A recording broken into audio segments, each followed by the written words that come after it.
Hello guys. So today we are going to learn about the tuberculosis diagnosis.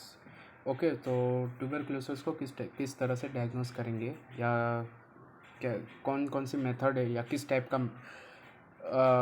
की diagnostic techniques है जिससे हम tuberculosis को diagnose करेंगे। ओके, तो अगर आपने हमारी पहले की वीडियो नहीं देखी तो मैं लिंक उसके डिस्क्रिप्शन में डाल दूँगा, तो आप एक बार देख लेना। Okay, so diagnosis of tuberculosis, तो इसमें सबसे पहली चीज़ है कि हमें हमारा पर्पस क्या है, क्यों हमें डायग्नोस करना है, और कोई भी डिजीज़ की डायग्नोसिस इतनी इम्पोर्टेंट क्यों होती है।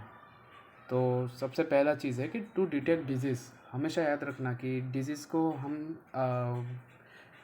डिटेक्ट करना है हमें डिजीज़ को, तो उसके लिए डायग्नोसिस टेक्निक यूज़ की जाती है। तो अगर सपोज़ कि पेशेंट पेशेंट के साइन और सिम्टम्स से हमें पता नहीं चल रहा कि पेशेंट को हुआ क्या है, तो हमें डायग्नोसिस से पता चल जाएगा। ओके, कि पेशेंट जो है वो उसे क्या हुआ है या कौन सी टाइप की डिजीज़ हुई है, जो हमें पता लगेगा डायग्नोसिस के थ्रू।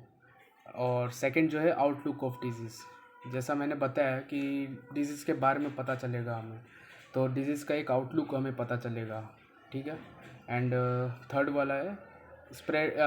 देखो, सबसे पहली चीज़ कि थर्ड वाले के अंदर क्या है कि कितने जगह पर फैला हुआ है हमारे बॉडी में, यानी कितना फैल चुका है वो बॉडी में डिजीज़।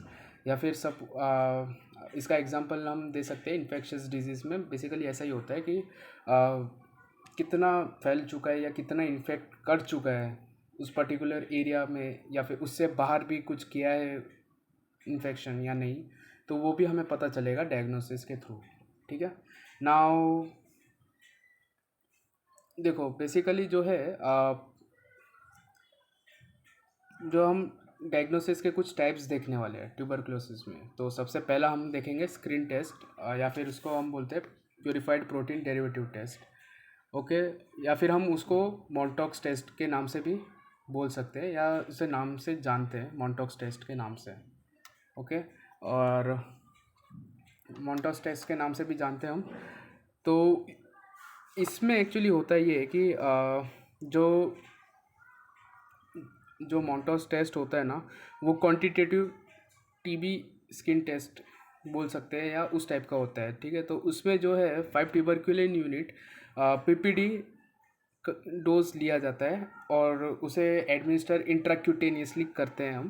ठीक है। और फोर आर्म में उसे फोर आर्म जो होता है उसमें इंट्राक्यूटेनियसली हम एडमिनिस्टर करते हैं।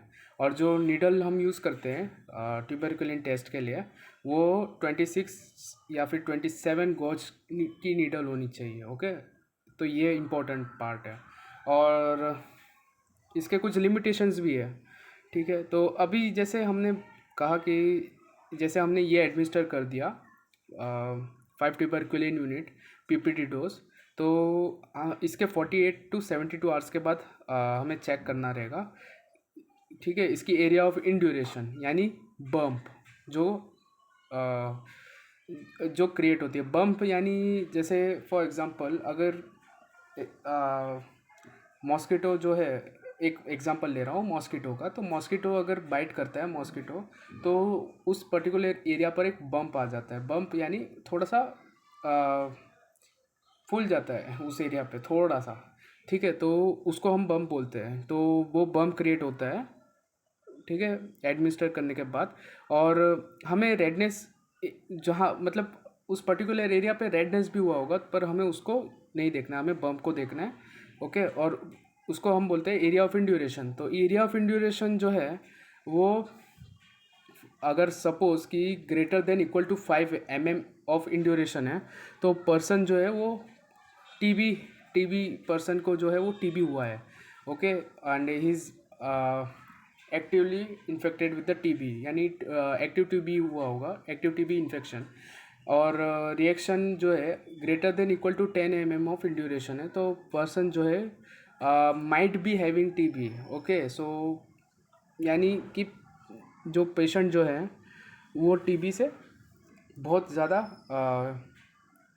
ये प्रिवेलेंट हुए टीबी से, तो उसके अंदर हमें अलग ड्रग रेजिमेंट यूज़ करते हैं हम।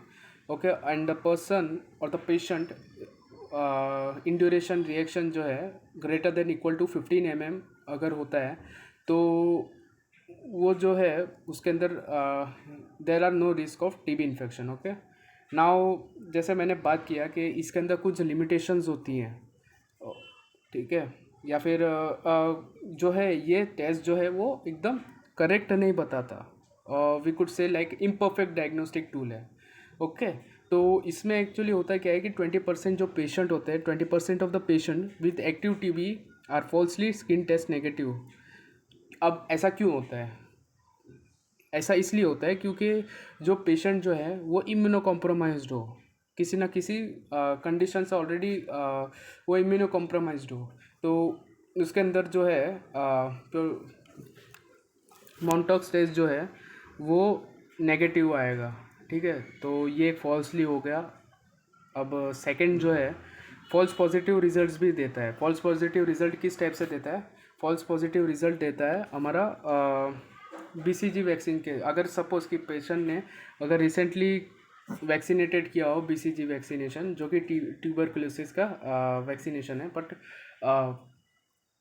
बीसीजी वैक्सीनेशन का फुल फॉर्म है बैक्सिलस कामेटे गुएरिन। तो अगर उसने बीसीजी वैक्सीनेशन किया हो रिसेंटली, तो उसके अंदर जो टेस्ट आएगा वो पॉजिटिव आएगा, तो उसको हम बोलते हैं false positive results. Okay, and और मैंने जैसे बताया कि जो पेशेंट जो रहता है और जो ज़्यादा ट्रैवल करते हैं या फिर रिसेंटली अगर हाई प्रिवेलेंट टीबी इन्फेक्शन वाले एरिया से ट्रैवलिंग करके आया हो, तो उसके अंदर जो है प्रोफाइलेक्टिक ड्रग्स यूज़ की जाती है। ठीक है, तो ये जो प्रोफाइलेक्सिस वाले जो हमने कंसेप्ट है वो हमने अपने प्रीवियस वीडियो में बोला है, तो आपको उसकी लिंक भी मैं डिस्क्रिप्शन में दे दूँगा। ओके, तो एक तो ये है, और सेकंड जो है इग्रा टेस्ट, या फिर हम उसको बोलते हैं interferon gamma release assay test. So अभी as compare to the Mantoux test, ये इग्रा टेस्ट जो है वो ज़्यादा अच्छा रिजल्ट देता है। ओके, और मॉन्टॉक्स टेस्ट जो है वो हम लेटेंट टीबी इन्फेक्शन वाले पेशेंट में भी कर सकते हैं और एक्टिव टीबी इन्फेक्शन वाले पेशेंट में भी कर सकते हैं। पर जो interferon gamma release acid test जो है वो हम लेटेंट टीबी वाले इन्फेक्शन में ही कर सकते हैं, और एक्यूरेट रिजल्ट, थोड़ा अच्छा रिजल्ट शो करता है as compare to the Mantoux test. Okay, now laboratory test for suspected TB infection. So in laboratory test, एक तो सबसे पहला स्प्यूटम टेस्ट होता है जो कि acid fast bacillus smear and culture. Okay, through culture, एक तो कल्चर करते हैं एसिड फास्ट बैसिलस का, और सेकंड जो है sputum is collected. Okay, sputum को कलेक्ट किया जाता है मॉर्निंग में, और it has recommended for the 3 days। Okay, तो 3 दिन मॉर्निंग में स्पूटम को कलेक्ट करते हैं, एंड स्पूटम को कलेक्ट करने के बाद उसको ऑब्जर्व करते हैं माइक्रोस्कोपी में। ओके, तो माइक्रोस्कोपी में ऑब्जर्व करते हैं स्पूटम को।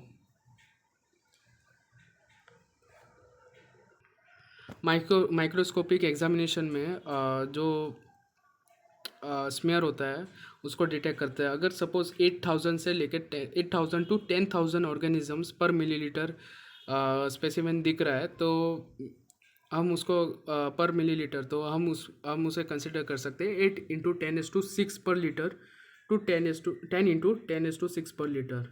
सो जो पेशेंट जो है वो स्मेयर नेगेटिव है, यानी जो स्मेयर टेस्ट करते हैं वो स्मेयर नेगेटिव होता है, और पर बट माइकोबैक्टीरियम जो कल्चर है, माइकोबैक्टीरियम ट्यूबरक्लोसिस जो कल्चर है, तो माइकोबैक्टीरियम ट्यूबरक्लोसिस कल्चर टेस्ट करते हैं। ओके, तो उसमें हमें पता लगता है कि जो जो स्पीशीज़ है वो किस टाइप की है, इज इट अलाइव और a dead. Okay, and the purpose behind laboratory test कि जो डायग्नोसिस हो वो एकदम परफेक्ट आना चाहिए और एकदम इजी हो। Okay, now H I V serology test. H I V serology test हम क्यों करते हैं? क्योंकि जो पेशेंट जो रहता है, if a patient is H I V then it is more, it is it has high risk for T B. Okay, तो एच आई वी पेशेंट के अंदर हमें सीरोलॉजी टेस्ट करना पड़ता है। Okay, and other diagnostic test जिसमें specific enzyme linked spot test आता है, न्यूक्लिक एसिड एम्पलीफिकेशन टेस्ट होता है, ब्लड कल्चर टेस्ट होते हैं। ओके, और ससेप्टेबिलिटी चेक करने के लिए ड्रग की, उसके लिए अदर टेस्ट किए जाते हैं। And last one is the radiography test which is nothing but the chest x-ray और एनी अदर रेडियोग्राफी टेस्ट करते हैं सो दैट कितना स्प्रेड हुआ है बॉडी में वो चेक करने के लिए। And yes, for screening test like Montauk's test या फिर इंटरफेरन गामा रिलीज जैसे टेस्ट, इन टेस्ट इनको परफॉर्म करने के लिए स्पेशलाइज्ड स्किल पर्सन चाहिए हमें। ओके, एंड आज के लिए इतना ही, मिलते हैं नेक्स्ट वीडियो में। Till then take care, bye bye.